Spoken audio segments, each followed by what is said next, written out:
Hi, it's Tacticus again, and welcome to Overanalyzing Tacticus. Today, we're going to have a little retrospective of the year 2024 in Tacticus. It's high time I get this video out, with the first patch notes for 2025 already out, so let's start. In my usual style, I'd probably go far too in-depth, but luckily YouTube has deemed me worthy to do video chapters now, so use those as you see fit. Snowprint, the company behind Tacticus, is often accused of not changing enough about their game and not listening enough to their players.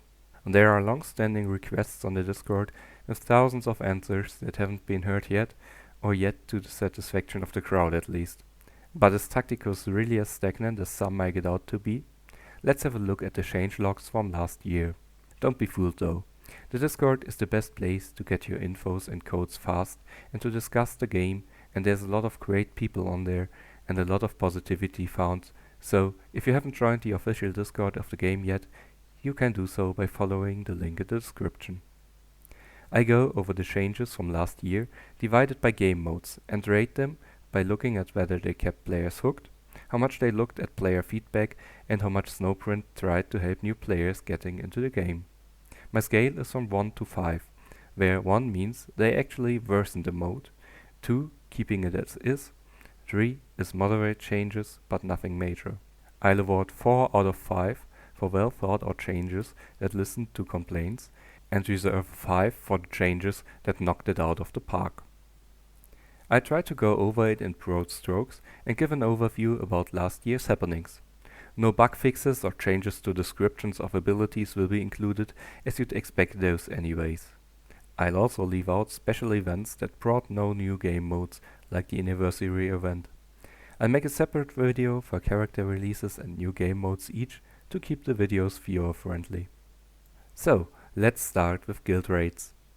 The year started with a bang, pun intended, by introducing the Rogel Dawn battle tank in guild raids. It was patched in December 2023 actually, but started to be added to season 40 of guild raids on January 17th. While this much maligned boss, at least for my guild, meant we'd never climb too high on the legendary bosses, it brought more variety to the mode. Additionally, guild raid bosses from legendary onwards got more HP, and the leaderboard brackets were widened, so more guilds would get better rewards at the end of any given season. Quests were increased from 200 guild credits to 300.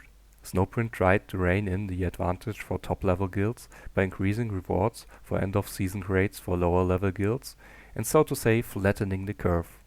The Rogel Dawn got more maps in March and had some UI fixes to make it more apparent where he'd shoot. In April, the next new guild raid boss appeared in form of the fiery avatar of Cain, keeping Eltron out of a mode where he'd been key for most meta teams for a long time.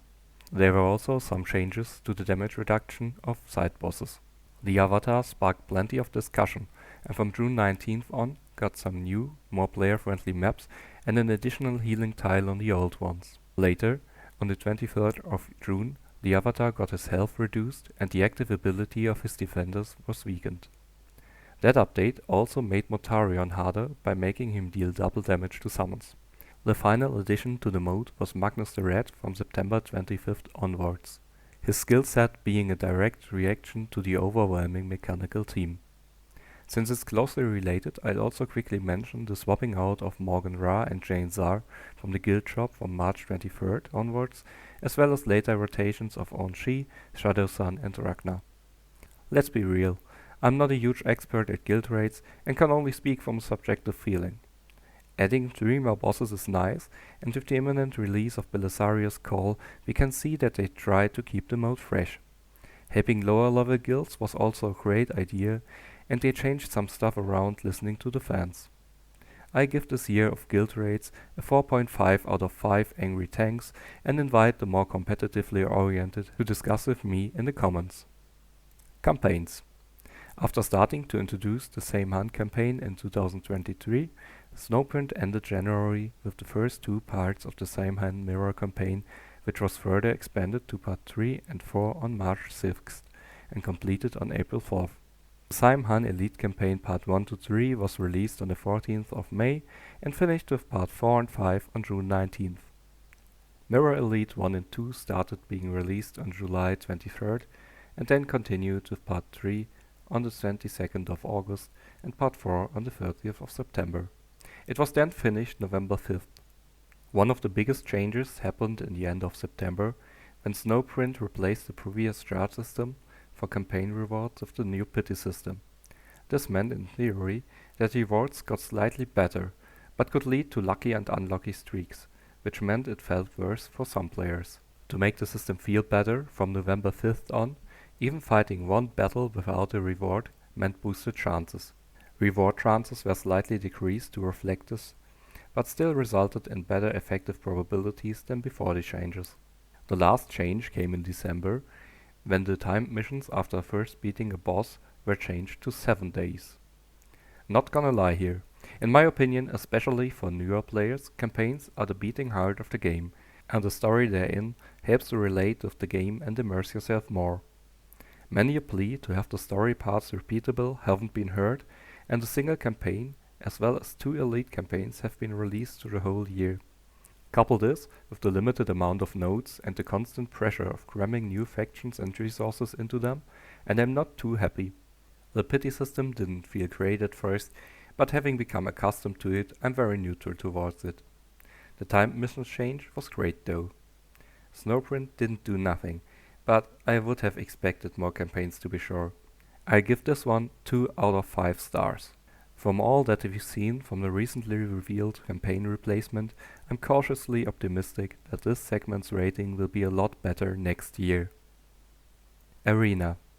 Arena had a lot of small changes throughout the year, mostly due to the increasingly time-demanding nature of the game after implementing new game modes.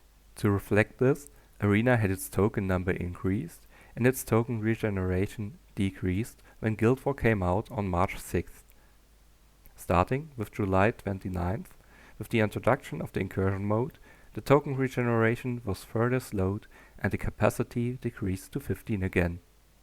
The rewards were reworked to give more XP books to make up for the lost fights, as well as some ammunitions for the new machines of war. Lower leagues were awarded more arena tokens and chests since players there are not expected to have unlocked all the new game modes yet. Also, for hero release events, arena tokens started to award more points, which was further increased on July 29th. August 22nd, they upped the coin rewards for arena, so you could actually use all those new XP books. During all of this, Snowprint have constantly shifted the wins needed for chests in the leagues, as well as missions requirements around. I feel like they didn't reinvent the wheel, but on the other hand, they didn't have to. The changes were implemented with care, not to overwhelm players, and tried not to inconvenience them, so I give this one 3 out of 5 points. Tournament Arena. One of the most maligned game modes, Tournament Arena had some changes this year that made it more fun for me personally. First off, Snowprint prolonged the time frame from 2 to 3 days on March 20th and adjusted the token rate so that there's effectively less stress. That also means that there are more redemption battles per arena possible, which helps reach the last chest. On that topic, since April the redemption battles count for missions. Like, how was that not a thing before? The arena starting on August 15th was the first one to feature battles with an epic cap, with of course 1 point more to earn for a victory. Also, machines of war were first introduced into the mode, which resulted in some stall battles, and people didn't seem to like it that much. One of my favorite changes though was the new faction wars mode, which pitted the factions against each other, sometimes supplemented by fitting characters if there were not enough already. I'm a bit bitter Morven was in the Mechanicus team since I don't have her. I stuck with Orcs, which are my other favorite faction anyways. They were then deemed too strong and excluded from the war starting December 31st. The elongation of matches due to machines of war, as well as the most egregious turn 1 charges were addressed in the September 30th update. The newly introduced Armor of Contempt defended the player with the second turn during the first round, and from round 8 onwards the battlefield would be bombarded. In Battle Pass 22, there was only one tournament arena to not clutter the schedule too much. There will be 2 in 2025 again, so let's see where that leads. The widened brackets from November 5th also applied to Tournament Arena. And due to a happy little accident, the arena before that had made the end chest easier to unlock at 150 points. The high demand of players led to a permanent end chest at 200 points, which makes the mode easier to stomach. I'm not gonna lie, they did a lot here to make the hated mode better and mix it up. This should mean 5 out of 5 stars for me, but they didn't address the Ragnar and Onshi combo, which still disgusts me. In total, I'm gonna give it a 4 out of 5 still. Onslaught and Supply Run. Onslaught and Supply Run got new stages regularly as usual. Onslaught got its coin yield increased by 7% and started to carry Machine of War components in crates from June 19th onward. Also, ammo crots and boxes started to drop salvage. It's not much, but what should they have done? Pretty middling 3 out of 5 points here. Breaking news! In the January 2025 upgrade, Snowprint makes ammo crots and crates not punish you for overkilling anymore. That would have been a change that would have increased points. More changes.